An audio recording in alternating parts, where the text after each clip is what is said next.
যেতিয়া উইথ প্ৰিপজিশ্যনটোৰ কথা কৈছিলোঁ তেতিয়া কৈছিলোঁ যে কিবা এটা সঁজুলিৰ সহায়ত যেতিয়া কামটো কৰা হয় সেই কথাটো ইংৰাজীত ক'বলৈ উইথ প্ৰিপজিশ্যনটো আমি ব্যৱহাৰ কৰোঁ উদাহৰণস্বৰূপে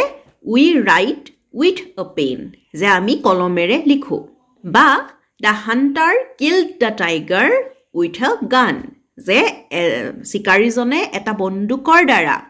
বাঘটো হত্যা কৰিলে এতিয়া কথাটো হ'ল বহুতৰ মনলৈ হয়তো প্ৰশ্ন আহিব পাৰে যে আমি যে ভইচ চেঞ্জৰ কথা পাতিছিলোঁ তেতিয়াও কৈছিলোঁ যে কাৰোবাৰ দ্বাৰা যেতিয়া কাম এটা কৰা হয় তেতিয়া আমি বাই প্ৰিপজিশ্যনটো ব্যৱহাৰ কৰোঁ যেনেকৈ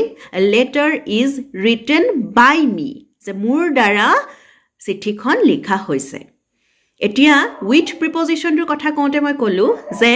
বন্দুকৰ দ্বাৰা বাঘটোক হত্যা কৰা হ'ল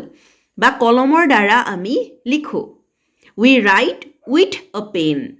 The hunter killed the tiger with a gun.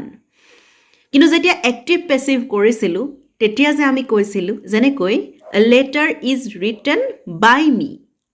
এতিয়া পাৰ্থক্যটো আমি পাতো আহক যেতিয়া কৰ্তাৰ কথা ক'ম অৰ্থাৎ কোনে কৰিলে কামটো এজেণ্ট তেতিয়া আমি বাই প্ৰিপজিশ্যনটো ব্যৱহাৰ কৰিম আৰু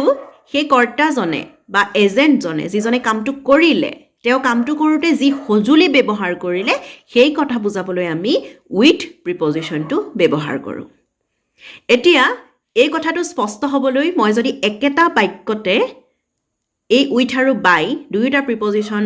ব্যৱহাৰ কৰোঁ তেতিয়াহ'লে নিশ্চয় অকণমান সহজ হ'ব বুজিবৰ বাবে মই যদি এই বাক্যটো the hunter killed the tiger with a gun এই বাক্যটোক পেছিভ ৰূপত কওঁ তেতিয়া বাই আৰু উইথ দুয়োটা প্ৰিপজিশ্যনেই বাক্যটোলৈ আহিব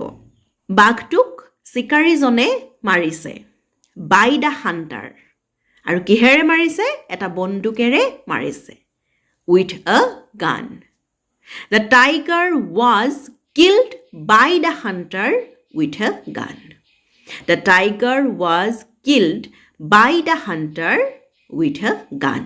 এ letter is written by me with a pen. মই চিঠিখন লিখিছোঁ written by me আৰু কিহেৰে লিখিছোঁ এটা কলমেৰে with a pen. গতিকে যিজনে কৰে তেখেতৰ ক্ষেত্ৰত সেই কথাটো বুজাবলৈ বাই প্ৰিপজিশ্যনটো হয় আৰু যি সঁজুলিৰ সহায়ত কামটো কৰা হয় সেই সঁজুলি অৰ্থাৎ ইনষ্ট্ৰুমেণ্ট বা ৱেপনটোৰ কথা ক'বলৈ আমি উইথ প্ৰিপজিশ্যনটো ব্যৱহাৰ কৰোঁ গতিকে নিশ্চয় আপোনালোকৰ কথাটো স্পষ্ট হৈছে আৰু প্ৰিপজিশ্যনৰ বিষয়ে আলোচনালৈ আহি থাকিম আজিলৈ আহিছোঁ ধন্যবাদ